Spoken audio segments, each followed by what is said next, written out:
Hello, good evening. Welcome to another episode of Guns and Yellow Ribbons. My name is Fergus. I'm your host. We've given Manchester City a defensive masterclass, and tonight we will talk about that game and look ahead to the game on Wednesday and our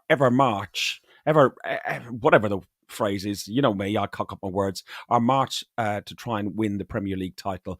I am joined today by Gunnar Hilsey, Danish Gunnar, and Capo Dan. Enjoy the show.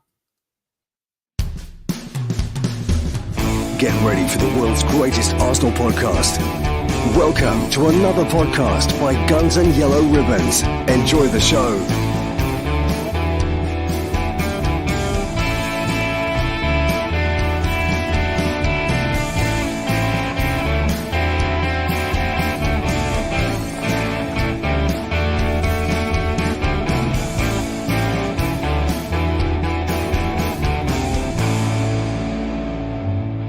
Hello, lads. It's Monday. It's Bank Holiday Monday, Easter Monday in the UK. Well, Easter Monday right around the world for anybody who's non-orthodox. Because who was it? Somebody came along and asked somebody, wished them it was Postecoglou was asked in his press conference, said something into him in Greek about Easter, and he went, well, mine's in about 4 weeks, mate. But hey, that's it. Dan, happy Easter. I know we didn't go and go up to the Etihad, but you watched it at home. What's that like? It's weird, isn't it? Oh, it's the worst feeling in the world. Honestly, I've never been so stressed. And it's like, the only way I can put it is, you know, when you was a kid and when your mates were out playing and you was sitting at the window and you weren't allowed out, it was like that. And yeah, honestly, it's more stressful watching it at home because one, you're sober and you know what's going on. And yeah, my neighbours probably hated me, but never again. But we got through it. We got through it. Alex, you have blurred background, very looking a bit like, a dodgy Amsterdam bar, really. Yeah, it could be. I'm in a bit darker settings down in Sunderland today, so visiting family during the Easter. So yeah, I watched the game with my dad yesterday. Yeah, say hello to mum and dad from me. I will. And the only person who went to the game was you, Trev. Yeah, Ferg.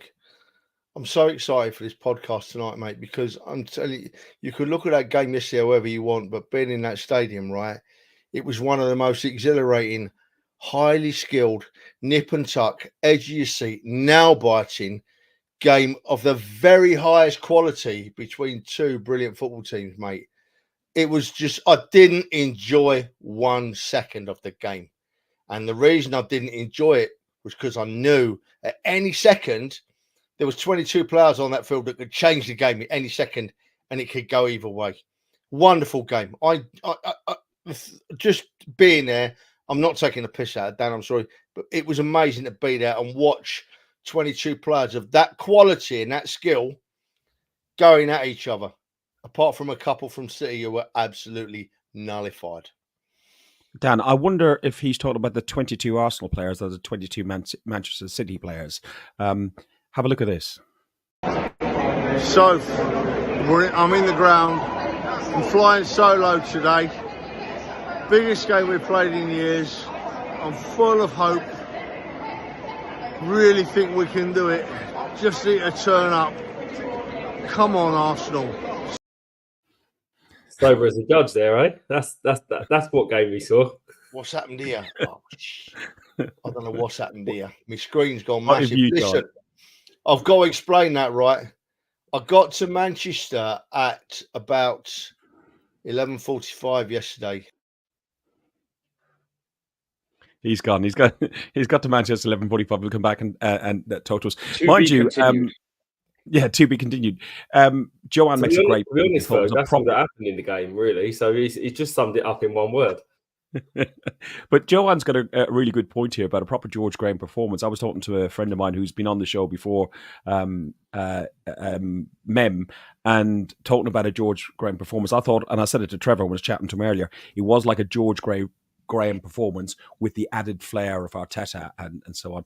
Go on, explain the lager firm then, Trev. Well, I'm sorry I cut off there. I don't know what happened, but I didn't meet Lyle and the boys yesterday. And the reason I didn't is because they weren't going to get to the pub till about 2. And as I was just saying, I was in the pub at 11:45, and by 12:30, I was on my fourth pint. It was going very quickly. And I thought, I'm going to take a little walk up to Yates's because I know a couple of lads are in there, but it wasn't a couple of lads, it was half a dozen lads.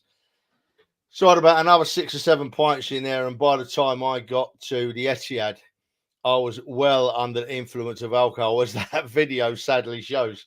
But I wouldn't change it for the world. Fantastic. Wouldn't change it for the world. Alex, Liverpool managed to, get 3 points against, I thought, a resilient Brighton. I thought they'd done really, really well. Our opponents next week, we'll talk about that a little bit. But just briefly on that game, does that make you worry about next weekend's fixture? Not really. I think we showed more against City than Brighton did against Liverpool, and they haven't been playing well for the last 10 games, Brighton, really, and they struggle getting the results as well. So I'm quite confident we can go there and win next weekend, especially with us in attendance. But yeah, it just seems like Liverpool, they just manage to find a way to get their wins at the moment, and especially with all the injuries they've had, they've done well getting results over the line as well. So I'm more worried about Liverpool keeping on winning. Even though Welbeck, he gave us a bit of hope in the beginning of the match, but yeah, it wouldn't have been good if he nicked points off them. He was a real threat in that first half, and the goal came too early. Listen, some of the boys, Lyle and that, went up and they had this photograph taken, I assume, on the train station at Manchester Piccadilly, and it ended up appearing on Twitter, on Facebook, and loads of different social media. So the guys done really well on there.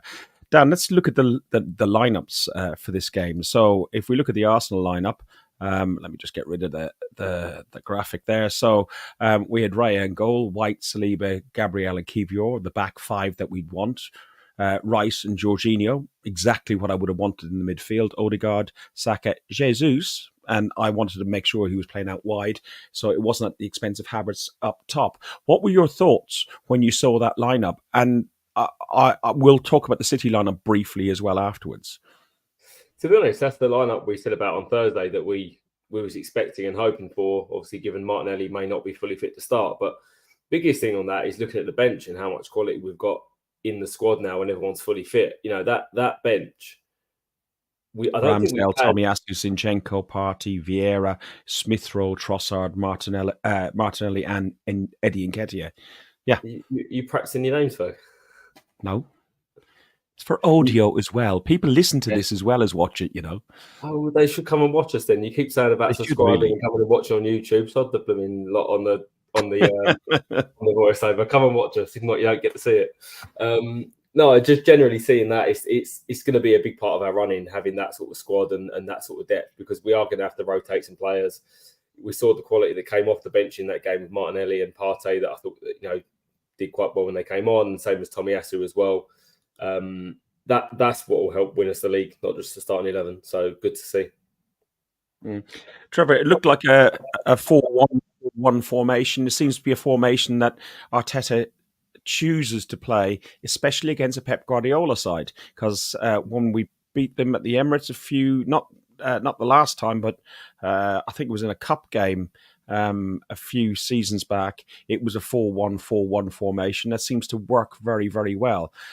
What did you make of the lineup and Arteta's tactics to start with?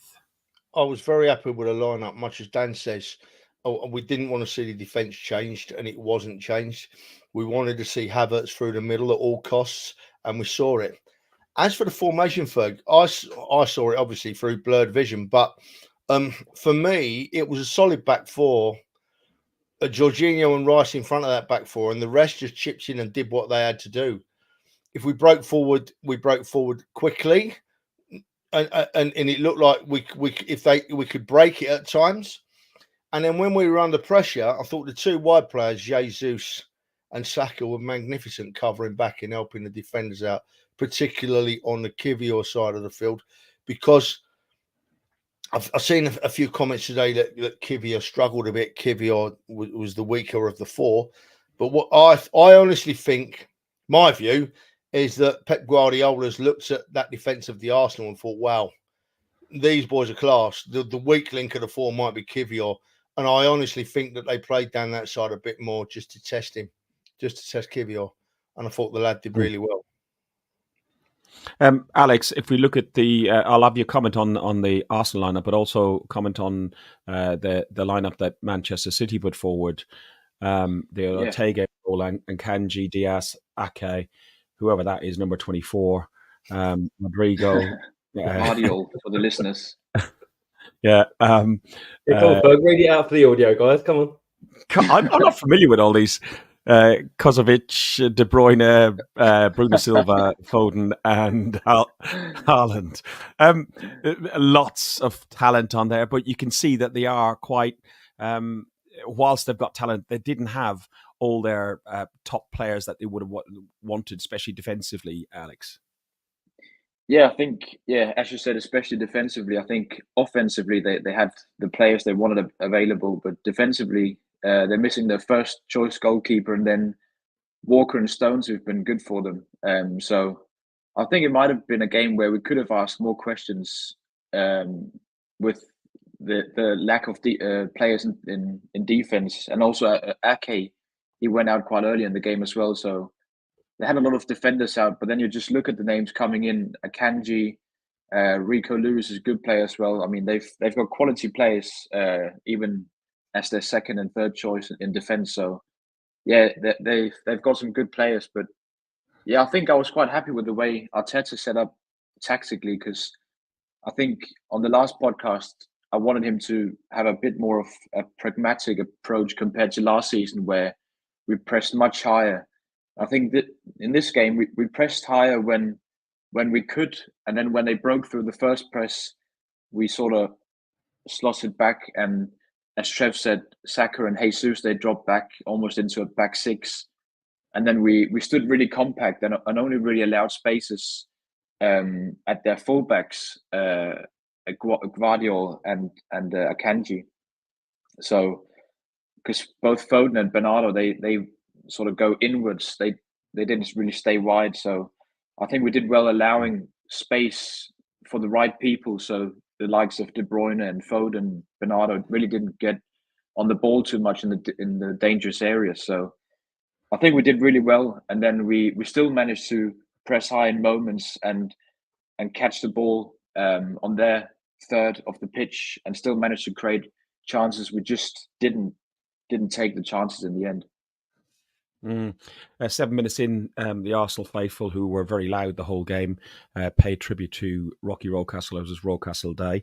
Dan, the first 10, 15 minutes, Trev mentioned about Kivior. Kivior seemed like he was being targeted as the weaker of the back four, although I thought he had a really good game. But the impressive thing was how Jesus came back to actually protect him, and rather than getting sucked up the line to try and provide for Jesus went back and got the ball and fed it into Havertz. But also David Raya. The team looked a little bit, in my view, nervous in the first 10 minutes or so. I don't know. What were your thoughts, Dan? Yeah, I mean, firstly, on the 7th minute, I think a lot of people call Sky out, and I don't particularly like what they do and how they cover us sometimes. But firstly, great to see Sky actually covering the flag and actually having comments on Rocastle as well. Was nice to see, and obviously fondly remembered for Arsenal fans, but also for City fans and other fans around the world as well. So I'd say fair play to them for showing that and how they showed that on screen. Yeah, I agree. I think in terms of being nervous, look, but City are a good side, and I think they showed that they was a little bit worried about us with the way they set up as well. Both teams had 4 centre-halves playing. They both had 2 holding midfielders. But we played our way into the game, I felt, a little bit. The first sort of 15, 20 minutes maybe, we did look like we wasn't able to really progress out with the ball. Players looked a bit more nervy to play with the ball at times. But for me, we never looked like giving up a chance, even when we was maybe a little bit nervy at the start. I think we was compact. You know, we wasn't worried about sort of getting rid of the ball at times. In fact, the only problems they really caused us was probably from our own doing, in terms of, like we said, Raya maybe with his distribution a little bit, or maybe trying to pass the ball in areas where we shouldn't have been. But once we played our way into the game, as much as we didn't have much of the ball and we sat in deep, I felt like we were the more dangerous side of the two, where if anyone was going to be attacking spaces and maybe create a chance, it was going to be us. But City showed us just as much respect as we showed them. And I think people were maybe criticising us a little bit for the way we set up. I don't think City set up too much dissimilar, really. No, they're slightly varied formation, but they were very similar teams. Trevor, 10 minutes in, Ray had a poor clearance, which we talked about, and he nearly Rodri put the ball through to Bernardo Silva, who laid it off to De Bruyne. But De Bruyne was a little bit too close to Ray, and Ray managed to save the ball. But 15 minutes in, again, the pressure was coming from City, and Ake came very, very close. And this was the moment where I felt that Raya got back into the game. So it was a little bit too close, I think, for Ake. He shoulders it. He doesn't get his head to it properly. The ball bobbles a little bit, and Raya gets his hand to the ball. And from then, I think he took a deep breath, and it was a case of, right, okay. And then we and the defence and the team seemed to grow into the game. What did you think? I think it's really interesting what Dan says there, because watching in the stadium, mate, I really felt that as from about that 15 minutes on to the end of the game, I thought to myself, I'm watching two fantastic sides here, two absolutely high skill level sides. And I think they were both good enough to stop each other scoring. Our defence and our midfield dropping in and out. We high pressed when we needed to as well. We didn't sit back all the time. We high pressed when we needed to. I thought we were superb. And I thought the Man City handled our breaks when they came excellently, and they pushed up on us, but they couldn't break us down. We couldn't break them down. So from about the 15 minutes onward, I was thinking, honestly, the only way someone's going to score in this game is if there's a mistake. If one of the Arsenal defenders makes a mistake, Man City will pounce on it and score. But on the few occasions we're getting to transition the ball, we are moving it up the park nicely. It's only going to take one Man City player to make a mistake, and we can score, right? I honestly thought that. And it was, as I said at the start, it was absolutely nail-biting stuff. I hated every second of it. But to contradict myself, I loved every second of it, because I was watching football of the highest quality, you know? So, yeah, I thought both teams were too good for each other yesterday. They both played at the highest of their game. The only way any team was going to score was if a mistake was made. And they were that good. Neither of them made a mistake, Ferg. They were that good. That was how I saw it. I've not watched it back yet either, mate. So I'm open to be pulled up on that, mate. Yeah, no, I watched it in my local pub, which was noisy, and it's hard to watch the game. And I tried to watch Match of the Day last night, but I was 3 sheets too. So, and I constantly had nuisance phone calls from a drunk guy. I don't know who he was, but couldn't understand a word. Dan, had you been drinking again yesterday, Dan? Listen, Nathan Ake went off after 27 minutes. And he was replaced by Rico Lewis, as you said, Alex. And then 31 minutes in, Ben White put a lovely ball through to Kiwior, who cushions it to Jesus. He goes past Silva, and he goes with his left foot, and he just goes past the post. Close, but it's probably as close as we got in that first half. And it was probably the only real sort of attacking sort of move we made in that first half, because we were very pragmatic, as you said, which is the way you wanted the game to go. Yeah, I think it was wise of Arteta to set up like that, and he probably did want Martinelli if he was fit, because I felt like sometimes we needed a bit more pace. But I think also Havertz, he allowed us to be much more direct in the way we played, and it's something we didn't see last season because we didn't have that height in attack. So I think what we saw was we played very direct when we got the ball and tried to get the ball forward and up to Havertz as well, and to see if something came off of those long balls. But yeah, Jesus, he probably had the best chance in the first half, and I think he had more touches in the City box than all the City players had in our box. So he was quite dangerous, and yeah, and he had that one chance. Then he had another one where he sort of took a few touches inside the box, and his shot got blocked. But yeah, he did look lively, and we know what he can do. He can create from nothing. Jesus, the way he dribbles with his close control. But I thought on the other hand, we didn't see too much from Saka in the first half. I don't know if he didn't really look on top against City yesterday. It was like he was a bit tired or something was restricting him, but he worked hard. He ran throughout the whole game, but yeah, the threat was more from Jesus on the other side. We'll cover Saka in a little bit of detail in a few minutes. Dan, it come to half time, and I read on one newspaper's feed, and they were coming along, and they akined the Arsenal's first half approach very reminiscent of a George Graham at Anfield in 1989. They had to win by 2 goals on the night. The principle was the same. Take it deep, quieten the crowd, don't feed the monster. Those 3 things, take it deep, quieten the crowd. Crowd is poor there anyway, but it was particularly quietened by half-time, and don't feed the monster. I think that's absolutely brilliant. And did you feel it that way? So I just know what Trev's probably laughing at. Yeah, I know. I just, yeah. Moving on. I'm firmly trying to stay professional, but it's very, very hard, though. That was a quote. That was a quote from a reputable broadsheet paper as well. Yeah, mate, I don't believe you. I'm sorry, mate. Hey, Dan, listen. Mate, I couldn't be that clever. I couldn't write something as good as that.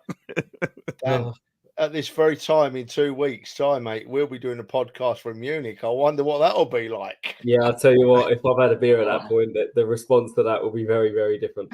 It will be very different. Listen, let's talk about, because Joanne said it before at the start of the podcast. Fionn, good to see you in the chat. Fionn will be with us on Wednesday at the Luton game. I will answer the second and third part of that rather than the first part of that. Well, Joanne's thing, a proper George Graham performance at the beginning.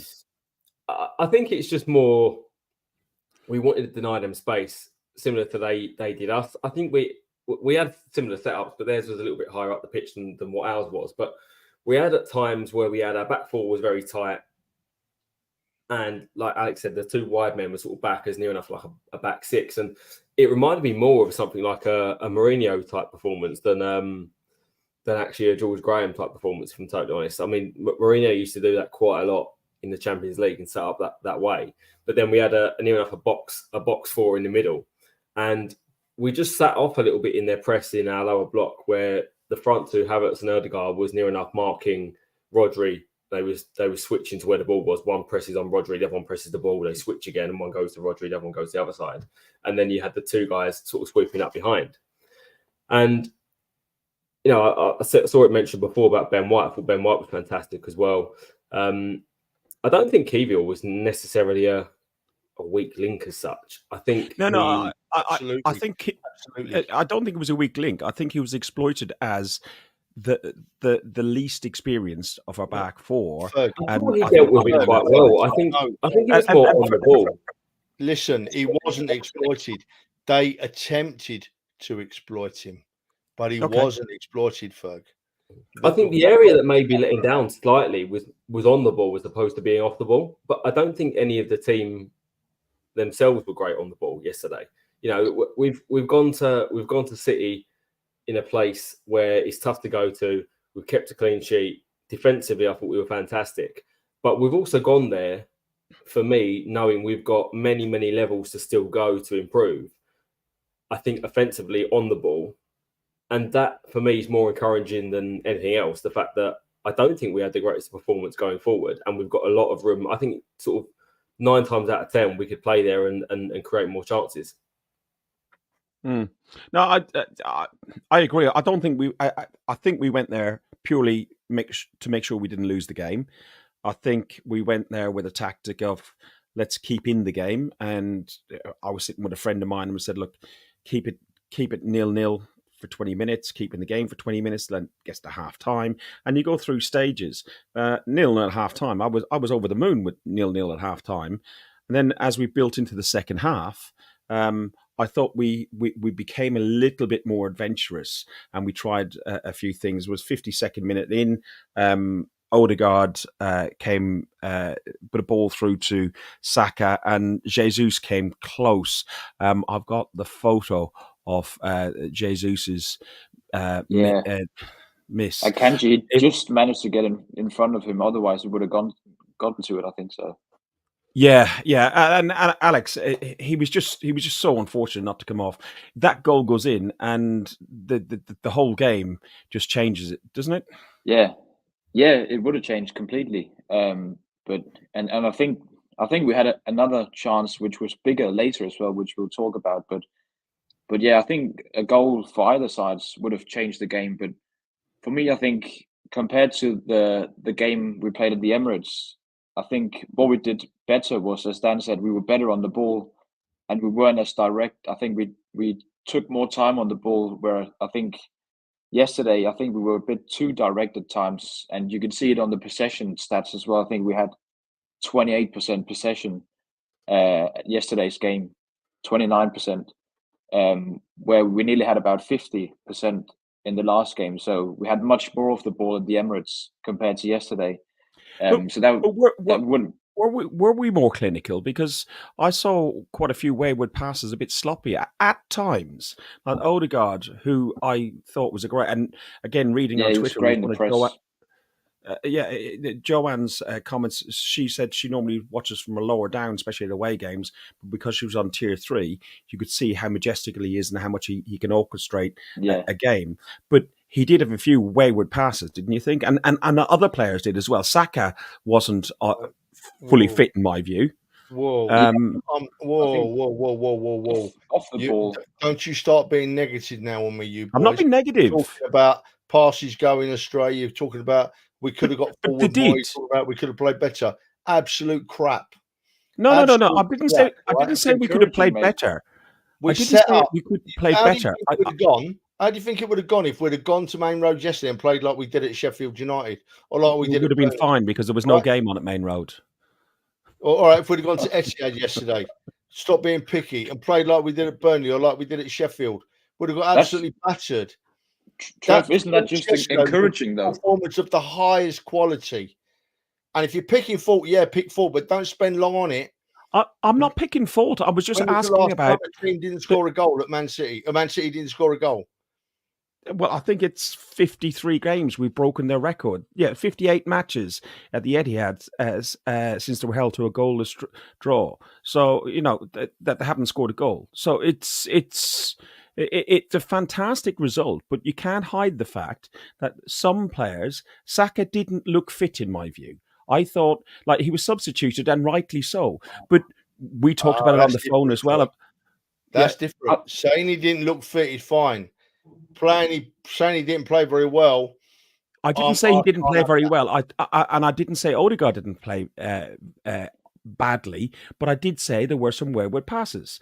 Dan, did you see it? Are you watching on telly and you won 3 sheets? I think defensively it was a top performance, and I don't think a single player let us down at all. From 1 to 11, the defensive nature of the way we set up as such started from the front, as I said, from Odegaard and Havertz, the way they pressed, and then the wide guys, the way they track back. But I think it's a little bit more down to as well. City also defended well. I think let's not move away from that. I think the way they set up with 2 holding midfielders isn't how they normally would set up. When they opened up a little bit more towards the end of the game and they moved Bernardo Silva inside, that's how they'd normally set up. And there would be a lot more space either side of Rodri and have more ground for Rodri to cover. They set up with Kovacic there because they were wary of us on the counter. So it's our quality that's made them set up that way. And notably as well, as I said, 4 centre-halves there. So we did get suffocated a little bit in the way we tried to break and the way we came out. But I wouldn't necessarily say my comment of saying we can play better was because of playing poorly. I think we could have made more of the chances that we had to be able to break a little bit quicker at times and a little bit more accurate with some of our passing to get out at times, and maybe a bit sort of better decision making at times. But I think I do agree with Trev, as we said, that's being hypercritical of a performance that I don't see many teams being able to go there and replicate. So we've got a very, very good platform there for me, not just in the Premier League, but also giving me more encouragement in the Champions League, that we can go away to big grounds, places like Bayern Munich, like Real Madrid's and those sort of grounds, and not get turned over anymore away from home. And then we know what we can do at home. At home, I think we can beat any side in the world. And we've shown that this year with lots of Liverpool, Man City that have come there. But we now know that we've got a platform away from home. And on another day, we could have made more of the situations we had with a little bit better quality at times and probably nicked a goal. You mentioned about being hypercritical, and we will flick back to the game in a second, but I'm just flicking my thoughts towards social media and some conversations I had with some people today. I spoke to a work client of mine today that rang up and I said, "Oh, did you see the football over the weekend?" "Yeah, highly disappointed." And I thought, really? Highly disappointed? How can anybody who genuinely understands football correctly be critical? I on some Facebook groups and some Twitter, people going in on the Arsenal team for not winning at the Etihad. The going in the Arsenal is a different situation because everybody wants to go in on the Arsenal. So I'd near enough brush over that and say, who cares? Love it. I'm talking about Arsenal fans. I'm not talking about Liverpool fans and City fans ringing Talk Sport. I don't know many genuine fans that are match-going fans that go regularly that have really criticised the stuff. I've not seen too much of it. I've seen it from accounts that I think are irrelevant that I could pretty much ignore. But I understand from a neutral perspective saying they were disappointed because as a neutral, when you see Arsenal, Man City, or you see Liverpool, Man City, Liverpool, Arsenal, you want a big open attacking game. But do you know what? Not many games with top teams now are that open because they are genuinely worried about each other's power, that they will sort of close up a little bit. Big games are like that. You don't often get many, finals, for example, that are open and loads of goals. They're normally cagey affairs. And I said on Thursday, I expected this to be cagey because I would say no one could afford to lose this game. I would near enough say whoever lost this game would have near enough been out of the race. So for both teams, it's important not to lose. And if you could nick a winner, even better. Yeah, Trevor, the away support has been commented about in there. This was about 55, 60 minutes into it.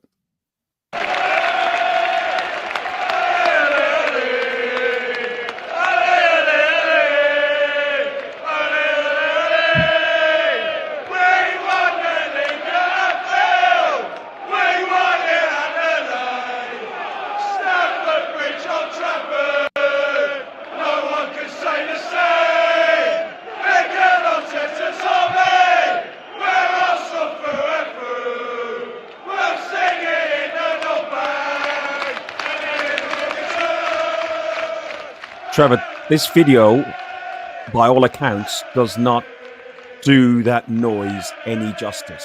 No, you were there. I was just going to say, Ferg, no, it doesn't. It never does. When the person actually doing the filming is singing as well, it tends to just pick up their voice and that drowns everyone else out. Man City is one of the very, very hardest grounds to get the away fans going because you're on 3 different levels. You're quite far apart. It's hard to connect. But I thought the Arsenal fans did it as best they possibly could yesterday. They were loud and proud all game. Proud to say I was an Arsenal fan there yesterday. Wonderful effort from the fans. Only place that's got to be harder to get the away fans is West Ham, isn't it?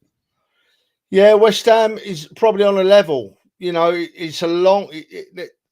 The West Ham's 2 tiers and a long way away. City is 3 tiers. There's a big stadium City have got. I don't know why they can't fit us all on 1 tier. You know, I don't know why they can't. They've got lots of room, but not many seats get filled there at the end of the day, do they? So they could easily move it all around.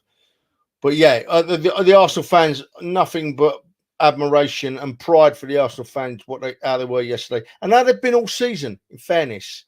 There hasn't been a weak game all season. So proud of them. But you know what? Something Dan just said, right, Ferg? I can't get out of my head. And it's a really, really important point in my view. I've got it written down here, but Dan just mentioned it. That game yesterday between those 2 fine football sides yesterday has much bigger impact than just the result of that game and how it turned out. And even a bigger impact than what it is in the Premier League table. Because trust me, Munich and Madrid will have been watching that game yesterday and they will be thinking, my God, we've got 2 good sides to play. We really have got 2 good sides to play. That performance from our boys yesterday put the final nail in the equation for me. I fear nobody as an Arsenal fan.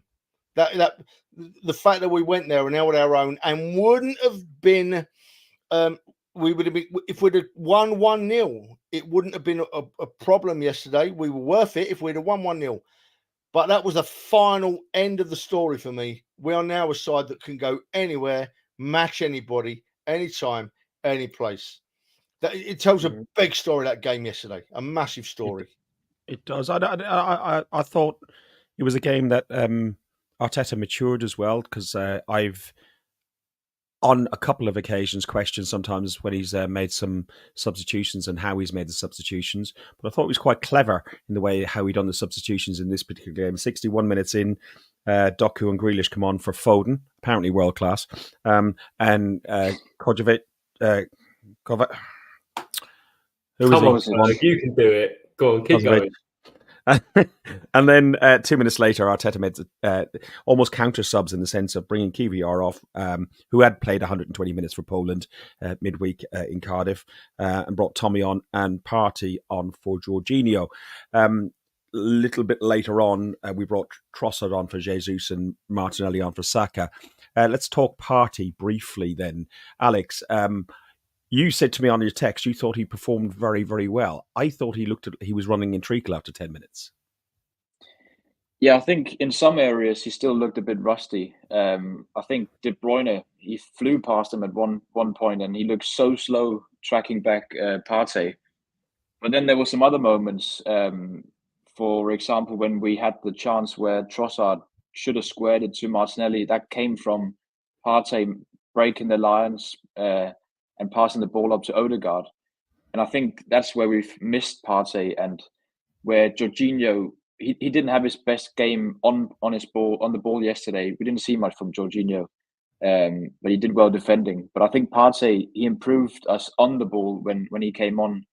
And we saw a couple of times where he received the ball under pressure and he just turns and plays the ball through the lines. And that's where he can really improve us in the last games and in this run-in. I think if he gets fit and proper fit, I think he can really improve us as a side.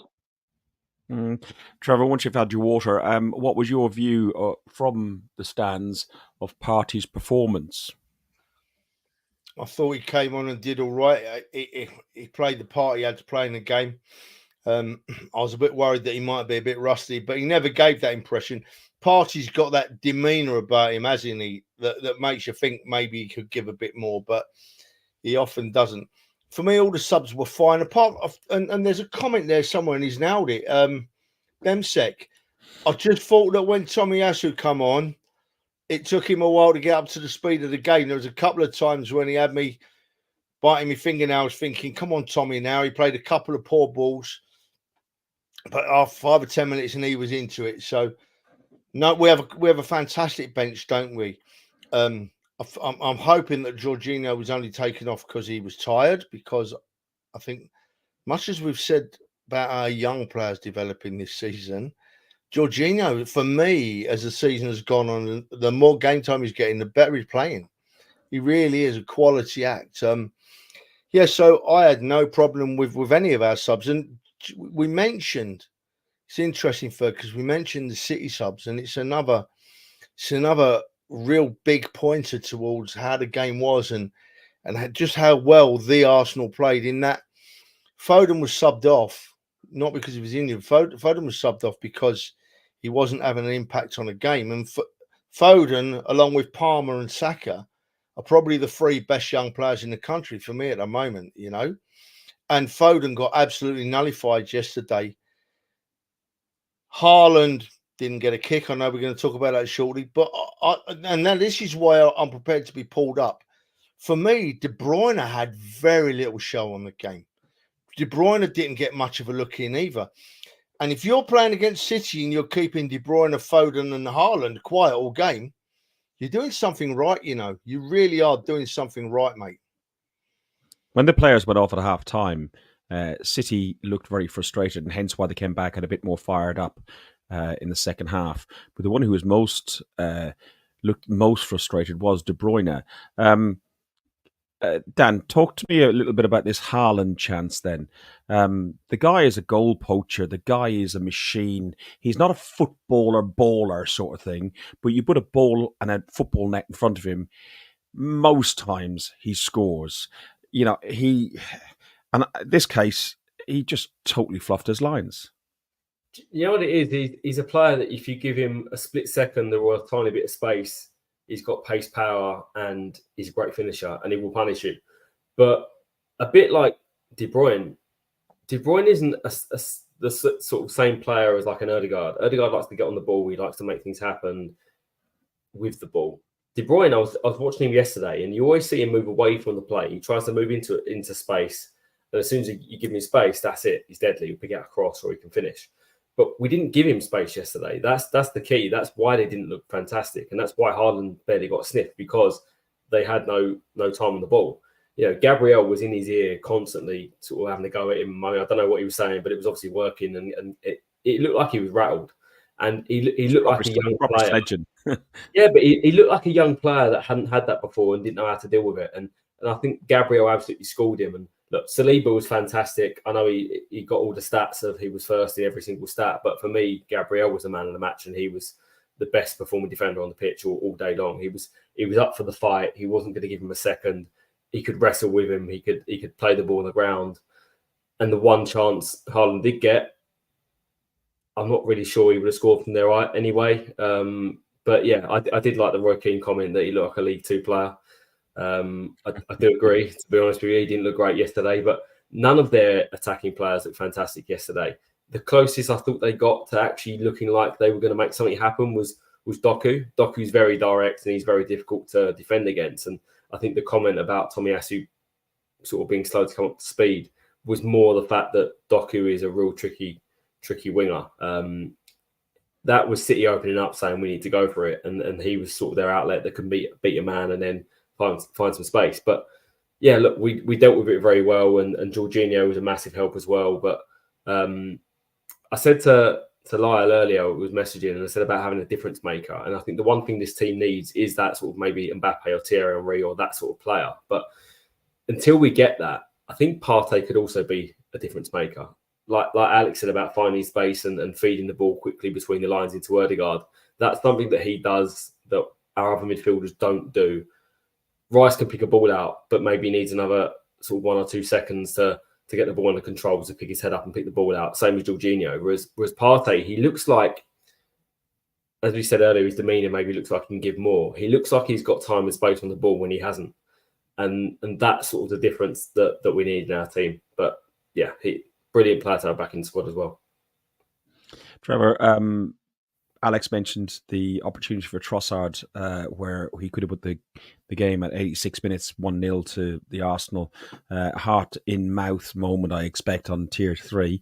I thought it was Ødegaard, but Alex said it was Partey that put the ball through to him. To Ødegaard, and then Ødegaard. To Ødegaard, okay. Yeah. There was a talk that Trossard might have been slightly offside. Would you have squared the ball to Martinelli, who was in clear space? Well, mate, as I said earlier, I've not watched the game back yet, so that's a call I can't really make, mate. 10 or 12 pints in and on the third tier, and at that stage of the game, I can't make a call. But I commend your honesty. Well, it just confirms, though, what I said earlier. What didn't I? That it was a game that a little slip by either side, one really good pass, and the game was won, and we so nearly nicked it there at the end. Heart in mouth time, but it wasn't to be. It wasn't to be, which was a shame, because to come away from there with 3 points would have been a massive statement. But I think we made that statement anyway, Ferg boys. I think we made that statement. Nobody's gone there and done that to that team in a long, long time, and we did it. And Dan just mentioned it. Absolutely right, Dan. I'm over the moon to see Gabriel now getting as much credit as Saliba does, right? Because they dropped Gabriel at the start of the season, didn't they? He didn't play till about the 3rd or 4th game. And since he came back in the side, he's been immense. Him and Saliba and I'm going to put my neck on the line here, and people can cry me down if they want. I don't give a toss. Saliba and Gabriel, for me, you won't find a better centre-back pairing in the world at the moment. You won't find a better centre-back pairing. Find me another centre-back pairing that can nullify Foden, Haaland, and De Bruyne all in one game at the same time. You won't do it. We are very lucky to have those two players amongst what is a splendid back four. Alex, would you have squared it? Yeah, I would have, and I think you could see on the touchline, Arteta, he was screaming for Trossard to square it as well. So yeah, I mean that could have been the moment. But yeah, I think it's just good that we put in the performance we did, and then there's still didn't reach our heights on the ball, which we've seen throughout the season. So I think it's just encouraging for me that we showed that we could still be even better than we were yesterday on the ball, and the chances that we did get. So looking at let some me of the expand on a question. I've got to ask you boys back. I know Dan's going next. I've got to ask you boys back because now you've got me thinking, because I didn't see it. If he'd have squared it, would we have scored? Yeah, I would have said definitely. Martinelli would have scored.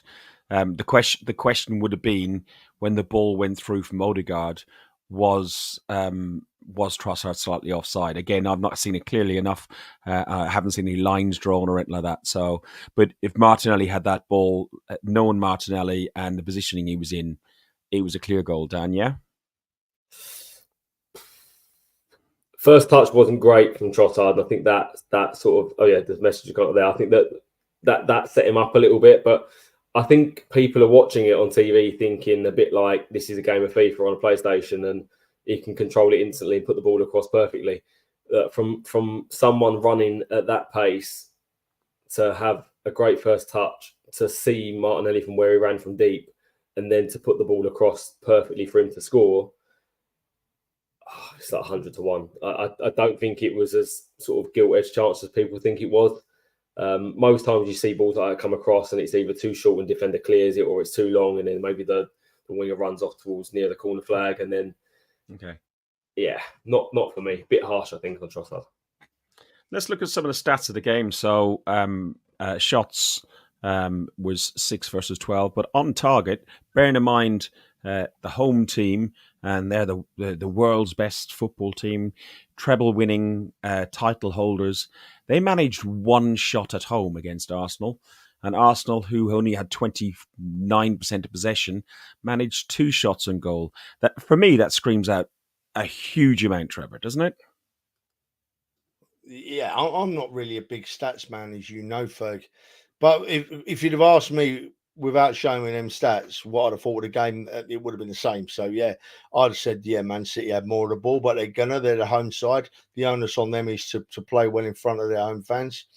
If you'd have asked me who had the best chances of scoring a goal, I would have said that City had one when Aki put the ball at Raya, and we possibly had 2 when Jesus missed it, and the one we've just talked about at the end of the game there. So, yeah, the stats are about right for me, but if you say they had 71% of the possession, that means they should have won the game. Then the stats mean nothing, because they came no closer to winning that game than we did. Actually, we came closer to winning it as the away side.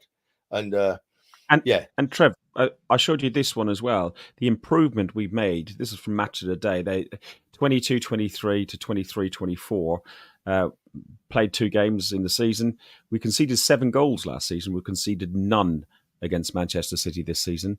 We faced 16 shots this season, and faced 23 last season. So midfield and defence. Declan Rice has got to be a huge factor on that. He was immense yesterday.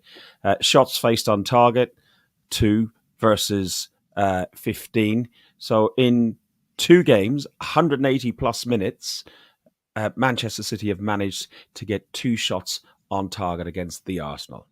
Yeah, I mean, I put the picture on social media yesterday, and we know that I went to Man City full of expectation last year and got shot down in flames. So I'm thinking that you've just shown, Ferg, and the games we've played against Man City, and how we've done in the Champions League and where we are in the league. if you wanted to see improvement again this season, you've seen it.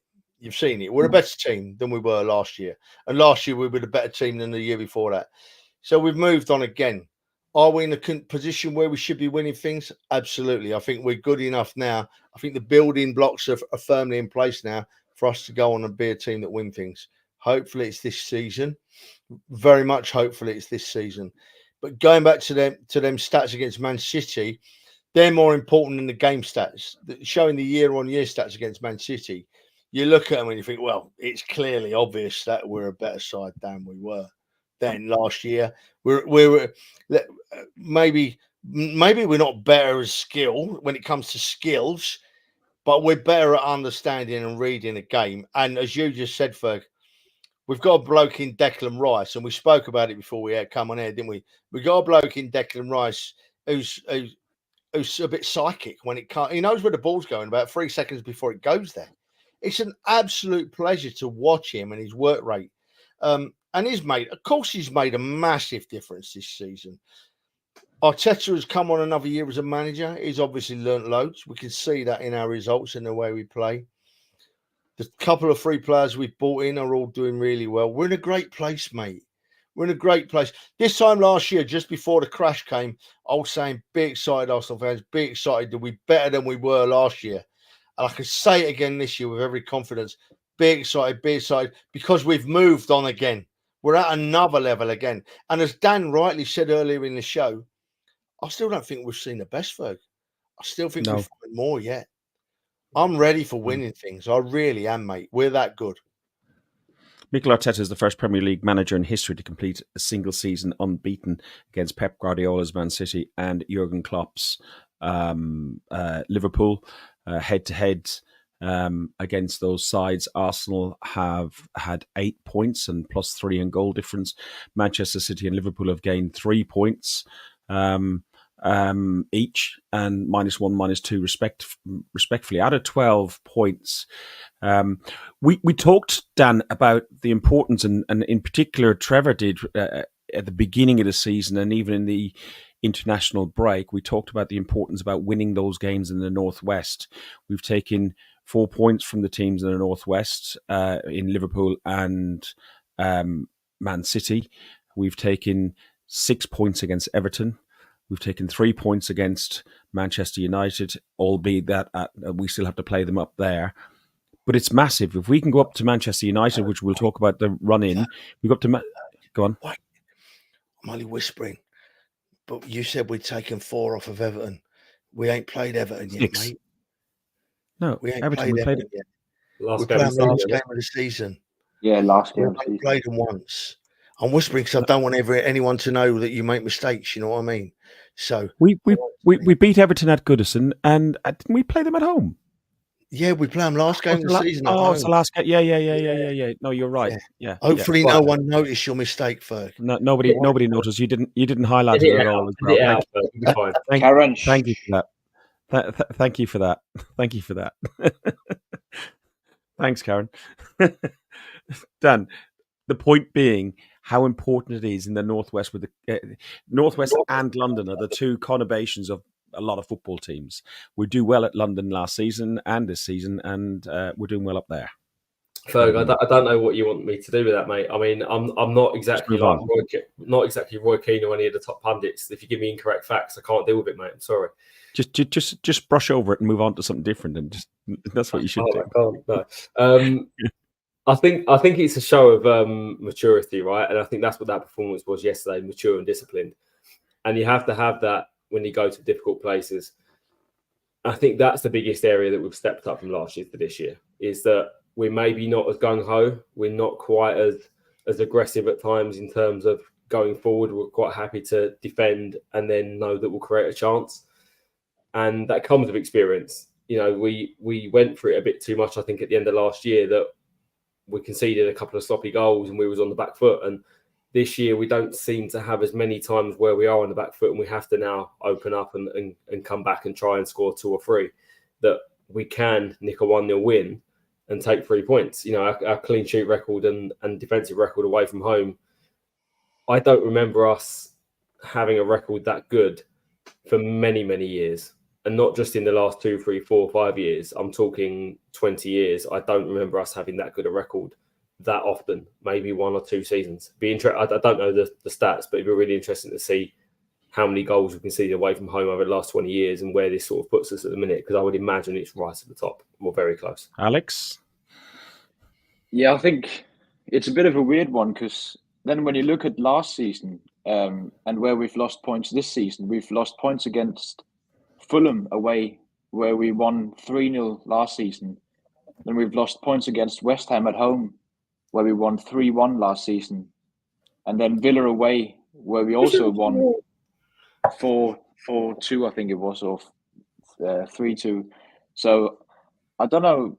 We've improved in the Northwest, but then we've lost points in London. So I don't know how much you can put into it, but I still feel like overall we've improved compared to last season. Talking about the title race, we have a look at this here. So I will read that comment in a second. These are the remaining games that we've got. So Liverpool are top on 67 goals, 67 points, 40 plus goals, 65 for Arsenal, 46 plus goals, and Manchester City 64, 35 plus goals. If you go on further, Sky, we're talking about, and where Sky get this information from, looking at those fixtures, they say Arsenal have got 19% chance of winning the league. We're second yet again. We're third favourites to win the league. No, the rubbish. Yeah, that's what I thought. But have we, by dropping points yesterday, have we handed the advantage, Dan, to Liverpool? Do you know what? Honestly, I do think Liverpool are favourites currently, but look, there's 2 points clear at the top of the league. That's why they're favourites. But you look at the games we've got to play. The thing that puts our percentage rating so low is the fact we've got to go to a certain sort of couple of grounds away from home. But we've shown yesterday how we're not going to be turned over and we're not going to be an easy team to play. And I genuinely think we go to Old Trafford and we win. I genuinely think the two coming out, Brighton and Wolves, we win.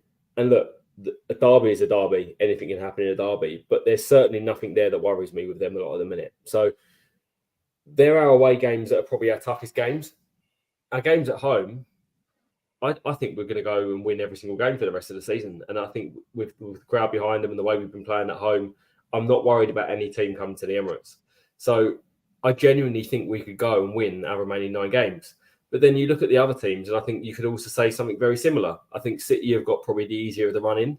I think it helps having them 3 points off the top at the minute, because I think if they were level or above us, I think we'd be chasing down a machine. Whereas at the minute, I think the fact that we're above them gives us an advantage. So I think the percentage there is unfair. Liverpool keep grinding results out, but there's a couple of real key games coming up for Liverpool as well. Manchester United can't stand Liverpool. Everton, the rivalry there as well. No matter how poor Everton are, again, a derby, anything can happen. So they're the 2 games for me that I'm looking at thinking Liverpool need to drop some points in those 2 games. I agree. Will win. I think away from home, Liverpool can drop points. And again, it's the team that wins the league for me is the team that performs best away from home in the running. Yeah. And they've both got to play Fulham away, Trevor, as well. They've got Villa to play. They've all got to play Tottenham. And you just never know. It could be like you can look at the fixtures, and then it could be Crystal Palace they lose points to. You just never know in the Premier League. It's an intriguing end to the season, isn't it? Because I watched a bit of Sky Sports this afternoon before we left Manchester to come back here, and every pundit on there had it finishing a different way, right? I really do think it's that close. I think there's twists and turns to come. I think all 3 teams will drop points, right? And it's a case of who drops the least. What I do like, I think Liverpool have got to be favourites at 2 points clear. Of course they have. But I like the fact that we're not only are we 3 points ahead. Are we 3 points ahead of City? Are we 3 points ahead of City? We're 1 point ahead of City. But we've got a massively superior goal difference. So that's worth another point, you know, when that could become really important at the end of the season. I've just seen Billy Arnison's had lots to say in the chat today. I was talking to Bill yesterday. Bill's a wonderful bloke. He's about 30 years older than me, Bill, but he's a wonderful lad. It was wonderful to spend some time. He's going to kill me. I'll pick his teeth up for him He's after going you to kill finish me with for him. that. He's hard as nails. But it was wonderful to see him and his lovely daughter for a few beers before the game yesterday, and then I had to go up to Yates's and meet some other people that I'd arranged to meet as well.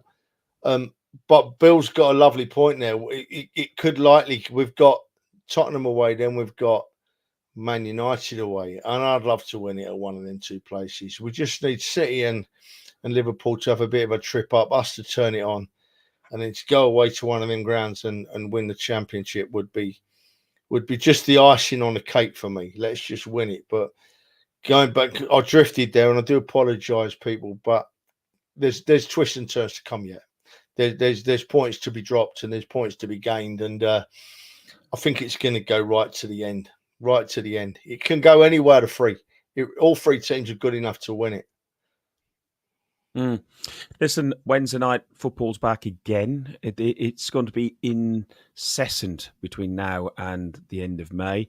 1st of June, hopefully, as well, that we keep going till 7:30 on Wednesday. We play Liverpool. They got Craig Pawson in goal, as referee, not in goal. Whoa, I hope so. Yeah.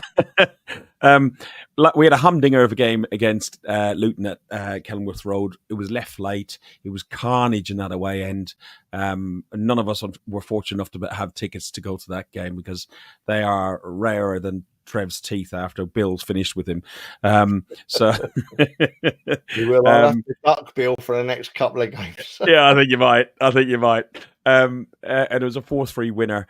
What would you change with the lineup? Would you start Partey and Tomiyasu?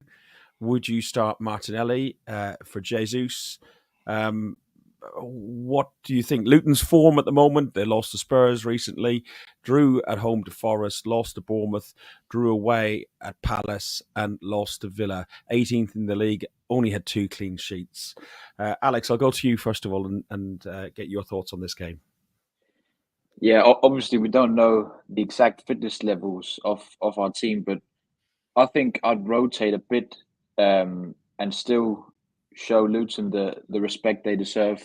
So, I mean, we don't know Saka how fit he is, but I'd probably rotate him if I think he could need a bit of a rest. So maybe play with Jesus and Trossard on the wings, which I still think are brilliant options.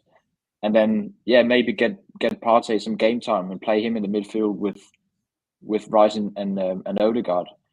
And I don't really mind if Kiwi or Tomiyasu plays. Either are perfectly fine for me. But I'd probably rotate the wingers if we were to rotate any, and then perhaps Partey in for Jorginho to get him some game time. Dan, I'm just the longer I leave it, the longer he lives. Dan, your thoughts on the game? I mean, look, I wouldn't be rotating too many. I think people can get carried away thinking, oh, it's only Luton. Like, Luton are fighting for their lives at the minute. And but our bench is still strong, Dan. Don't you think, like, if we played Jesus or Trossard, or do you really think there's that much difference? For me, no more than 2 or 3 changes maximum at the minute. You go with your strongest lineup. It's the Premier League. We're fighting for the title. I don't think you can be resting people thinking about the next game. Brighton's no more difficult than Luton at home at the end of the day, and a win's no more important. You know, if you don't beat Luton, it doesn't really matter about Brighton. You got to beat what's in front of you firstly. And if Saka's fit, he's that good that he starts every single game. That's the fact for me. Every single game for the rest of the season. If he can run and he's fine, he plays. I do think I'd probably start Partey maybe for an hour because I think he needs minutes in his legs, and he looked a bit better against City than he did in previous games. Maybe depends on how fit Martinelli is. I'd like to see him get given a bit of a run out before the bigger games as well to play. But I don't see that as a rotation. I see that as bringing back in a first team player. So I think you'll see 2 or 3 change a couple of people to keep a couple of people fresh, but no more than that. My Trev, turn. Your turn and your score prediction as well. Yeah. Well, firstly, Bill, I love you, mate. I'll see you at Brighton. Yeah, I'll buy you a beer. I promise. I'll bring me gum shield. I reckon. Yeah. Listen, right. For me, we rotate absolutely nobody. Nobody. We put our strongest side out every game for the rest of the season. If we get injuries, then we carry them injuries and we deal with them as they happen. At this very moment in time, this season could turn out to be the most successful season in the history of Arsenal Football Club, right? We're into winning the biggest league trophy in the world in the Premier League, and we're right in with a chance of winning the biggest club European competition there is on the planet, right? And we changed nobody. We put our strongest 11 out. If someone gets kicked off the park on Wednesday and gets injured against Luton, then we deal with that the following weekend against Brighton. We cannot rotate. We cannot. It's our strongest team for 9 games. Got to be done. Sorry, Alex. I get your way of thinking, son, but we can't. Our strongest 11. Why do you think? Every game. Why do you think City have had so much success doing the exact thing? Why shouldn't we? It's not like we've got shitty players on the bench. Trossard, Jesus. Now. City will put. They do it every game. They rotate 2-3 players every game. City will put their best side out. What Pep thinks is the best side every week. Yeah, but that's very different to each game. He rotates 2, 3, 4 players every game. Well, maybe he's got more to choose from, but we put our best side out. But don't you think looking at it? You see at the beginning of the season, Alex, they do rotate more at the beginning of the season than they do towards the end. But I do agree, Pep rotates maybe 2 players. He normally rotates a fullback or he rotate a wide man or something. But I think, look, we can definitely keep our squad fresh. And that might be Tomiyasu comes in for either Kiwior or Ben White one game, and maybe like one winger comes in. But people talking about changing like 4 or 5 players, you're never going to do that at the end of the day. It's not what you would do to win a title. And I don't think City would even make that many changes unless they're prioritising something. You'll see him change in the cup for City. The league will be very, very, very similar. He's the manager who makes the most changes to the lineup every game. And he's the question for like me that. is, the question for me is, if you want to focus on both competitions that we're in, as I said, it's going to be grueling. Every twice a week, we're doing a podcast. Twice a week, we're doing football as well. So that is sounds like fun to me.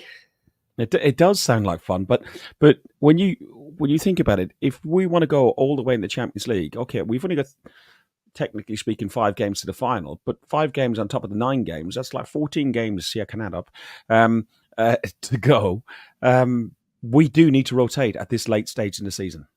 We do 1 or 2, but look, City are a very different animal, and you've only got to look at that game yesterday to see that, because they had no Walker, no Stones. Ake went off injured. They had no Edison. Forward their back 5. Now look who plays in that team still. You've got world-class players that they've spent 50, 60 million plus on playing in that team. If you took 4 of our back 5 out, you'd have nowhere near the same come in.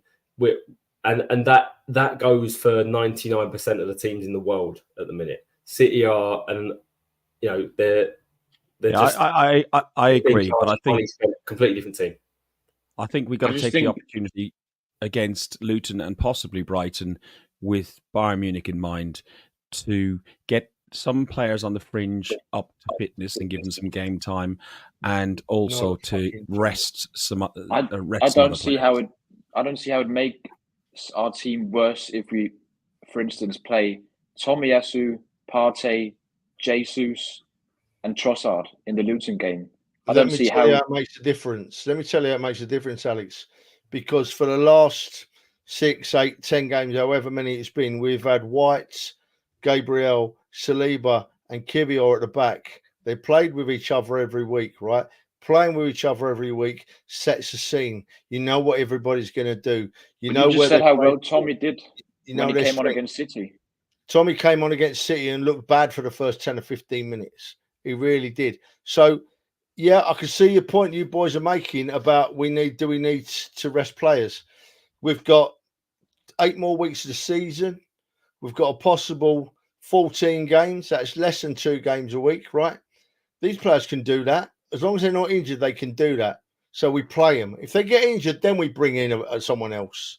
I just don't see the point playing Saka for 50 games every season. He won't last many seasons if he's going to play every single game for every single season. Just one thing I would say on that is, firstly, as I said before, the world-class players like Ronaldo and Messi, they play that sort of amount of games every single season for 10 years.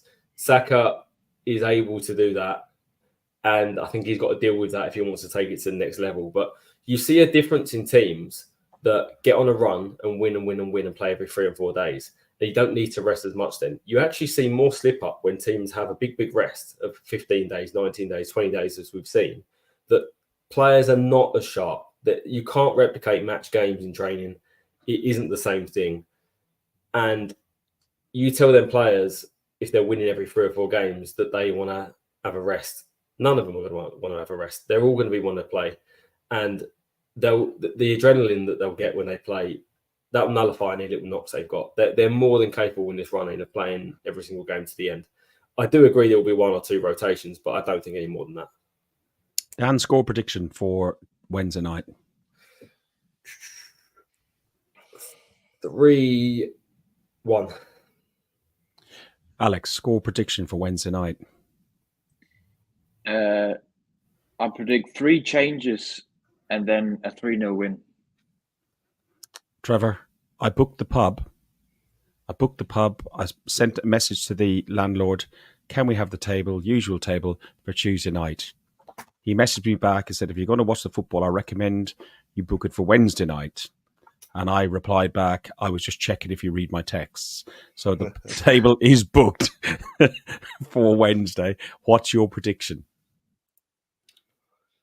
I think that we're not Man City, so we can't bring in the quality to replace players we've already got. As long as Arteta isn't on the same wavelength as our Alex, we'll have a strong side out and we'll score 5. I know he is. We'll score 5. Okay. One guy I don't want to see changing is this guy.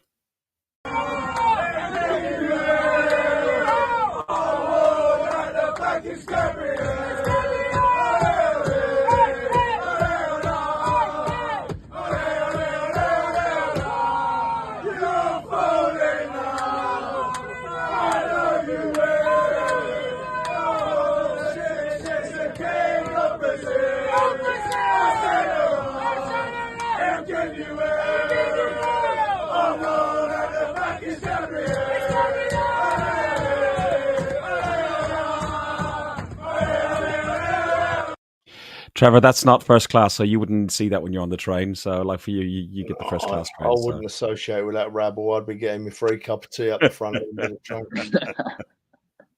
I don't know, Trev, I've got a video of you in Porto, and I've seen a few videos from Porto. And when you look at people in the background, I can see you in every single one of them. And I don't think you quite sitting there with your cup of tea, mate. No, yeah, but I wasn't bouncing around on the tables. I've got some etiquette about me, you know, Daniel, my son. I mean, we've got 223 Daniel. People watching on various platforms at the minute. We'd love if you went across to our YouTube channel, Guns and Yellow Ribbons. We've got 1,200 subscribers. We'd love some more. We've got lots of stuff on there, including some playlists which have Arsenal in the community, the Arsenal history, which goes back from 1886 to 2020. I think it is. So go over there, jump on, click on subscribe. If you're listening on audio, go over to the Guns and Yellow Ribbons on YouTube as well and subscribe. Yes, mate. The history programs, right? Is this going to be the season where we have to rewrite the history and do another one, mate? It could well be. It could well be. Wouldn't it be great? Wouldn't it be great to add another chapter? Wow. You know, yeah, it would be brilliant. Listen, this podcast wouldn't be complete without a bit of this.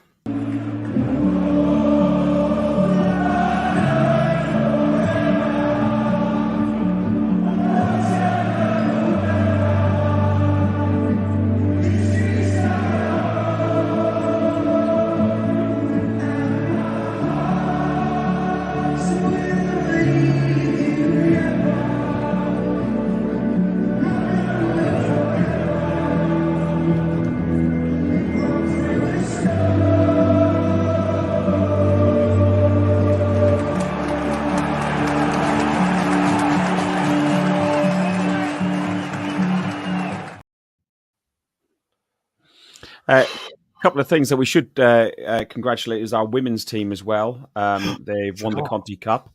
It was 1-0 to them against Chelsea. They got a bit salty, Trev, didn't they? Yeah. Well, firstly, right, a massive apology because that women's team result shouldn't have been left till last on this show. They were due an early slot in our show, and congratulations on a fine performance. But we can't just leave it there. We've got to stick up for our manager, haven't we, Jonas? It would appear that Emma Hayes has made a few comments about him, but when you see the playback, you see exactly where the problems lie in that argument. She's a very salty lady, is Emma Hayes. She's had the hump with Arsenal for a long time, and she's a damn bad loser. And I have no sympathy for her whatsoever. Well done, Arsenal ladies. Well done. Well done. Yeah, we most comment. I would say it's a little bit more than just the Arsenal as well. I think I don't know about you, without getting too deep into things, for all men out there as well, the comment is unacceptable, I think, from her part. And I think let's just leave it there. Imagine if it was on the flip side. Roles reversed. Can't imagine. Absolutely. Let's go down that route. But that's exactly what I thought. If Jonas had said it and done, then it would have been a shit show completely. Listen, you have been watching. Exactly, boys. And just as tomorrow morning's papers would have been preparing some headlines if our manager had pushed her, let's hope that after what she said, as Dan rightly said then, the accusations she made then, let's just hope that tomorrow morning's newspapers are looking at it from the flip side and preparing some stories, because she certainly deserves the treatment. Well said, boys. Well said. And she's in the big job, so she should know how to control her emotions as well. And criticizing Jonas about his emotions, and then coming out doing that, just poor form in my view. And if everything, let's not go down that rabbit hole, because that could really go wrong. But listen, you have been watching Guns and Yellow Ribbons, an Arsenal podcast by Arsenal fans for Arsenal fans. As usual, we didn't stick to our hour because we talk and we like talking about this football team. I'm looking forward to Wednesday, meeting up with Trev and Dan, and Saturday when all four of us will be at Brighton. And I just want to know, is Dan going to bring his ginger friend with him? Oh, to be sure he is. To be sure. He wants to say something.